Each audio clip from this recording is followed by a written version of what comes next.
और आप देख लेना, हम ये काम गुजरात में पूरा करके छोड़ेंगे। मोदी जी ध्यान से सुनिए, ये देश अब आपकी डर की राजनीति से नहीं चलेगा। जब मेरी सरकार आएगी तब आप याद करोगे कि कैसे सवाल पूछे जाते हैं। जी हाँ, ये शब्द राहुल गांधी के हैं।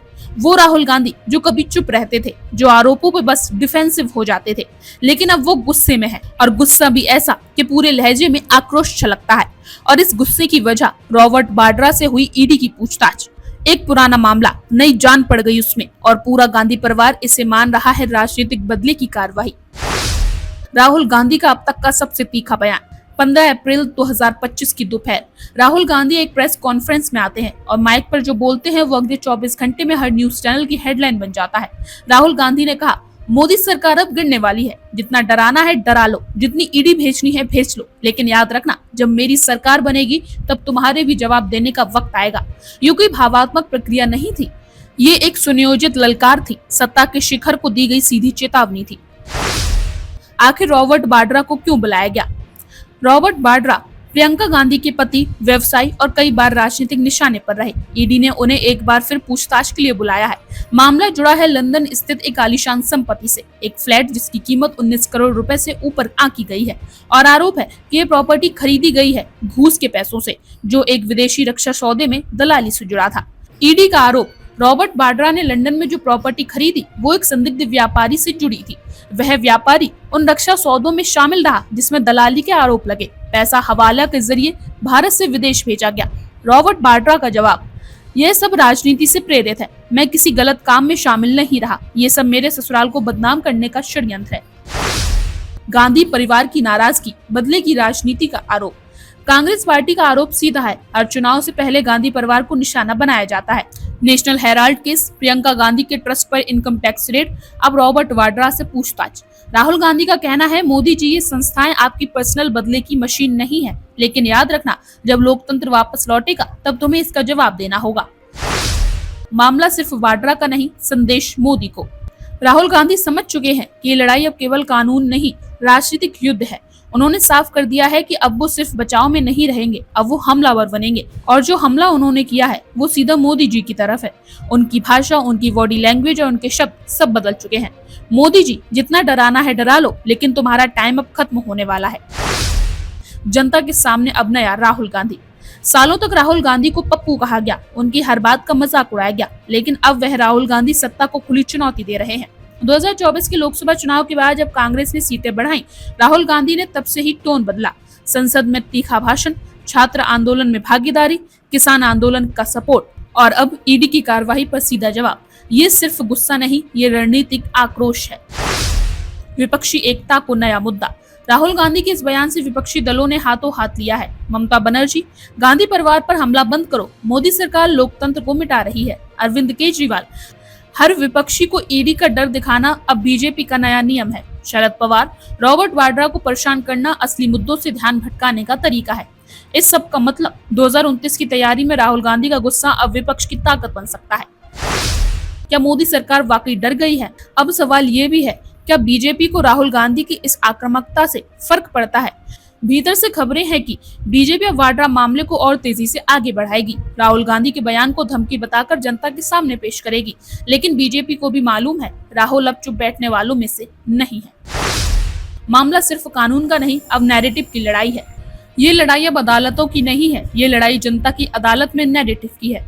राहुल गांधी कहना चाहते हैं कि देखिए, हमें डराया जा रहा है क्योंकि हम सच बोल रहे हैं, और मोदी सरकार चाहती है गांधी परिवार खुद भ्रष्ट है, इसलिए जांच हो रही है। अब फैसला जनता करेगी कौन सही है और कौन नहीं। आने वाले चुनावों में मुद्दा बनेगा ये बयान। राहुल गांधी का ये बयान और वाड्रा से पूछताछ आने वाले मध्य प्रदेश, राजस्थान और महाराष्ट्र के विधानसभा चुनावों में मुद्दा बन सकता है। कांग्रेस इसे तानाशाही के खिलाफ संघर्ष बताएगी, बीजेपी इसे भ्रष्ट परिवार की बौखलाहट कहेगी। तूफान आने से पहले की गूंज। ये सिर्फ पूछताछ नहीं थी, ये था उस तूफान का पहला झोंका जो भारतीय राजनीति को हिला सकता है। राहुल गांधी का आक्रोश मोदी सरकार के खिलाफ एक ऐतिहासिक पलटवार है, और वो भी तब जब 2029 की तस्वीर अभी से बनने लगी है। अब देखना ये है, क्या ये बयान राहुल गांधी के लिए नए युग की शुरुआत है या फिर मोदी सरकार के लिए संकट की दस्तक। अगर आपको लगता है कि राहुल गांधी वाकई बदल चुके हैं तो नीचे कमेंट्स करके बताइए, क्या मोदी सरकार खतरे में है या ये सिर्फ चुनावी नौटंकी है।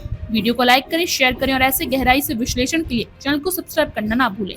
देश में क्या हो रहा है आपको मालूम है। बेरोजगारी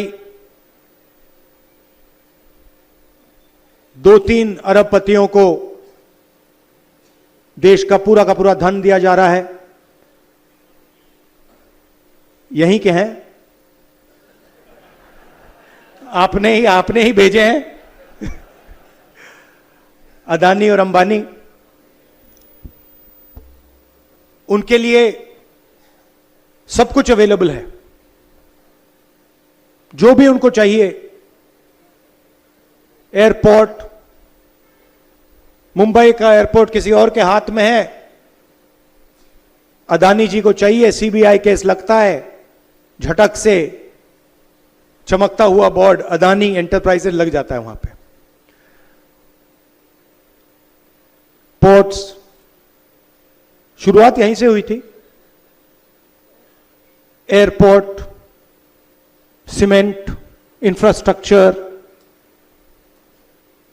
सारा का सारा डिफेंस, सारा का सारा इनके हाथ में जा रहा है।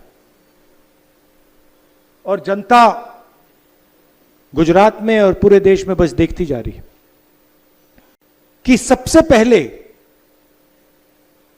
अगर हमने आरएसएस और बीजेपी को देश में हराना है तो रास्ता गुजरात के थ्रू जाता है।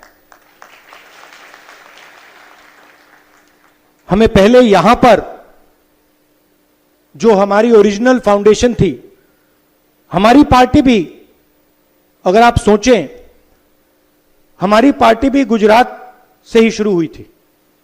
हमारे सबसे बड़े जो नेता थे महात्मा गांधी, वो आपने हमें दिए थे, और सरदार पटेल जी भी आपने हमें दिए। तो हमारी विचारधारा भी, हमारी पार्टी भी यहीं से शुरू हुई है। मगर काफी सालों से हम डिमोरलाइज से हैं। गुजरात में डिमोरलाइजेशन है नहीं है ना। थोड़ा लग रहा है कि भाई ये बड़ा मुश्किल काम है। तो मैं यहां आया हूं आपको बताने कि ये कोई मुश्किल काम नहीं है। ये आप लोगों के लिए आसान काम है।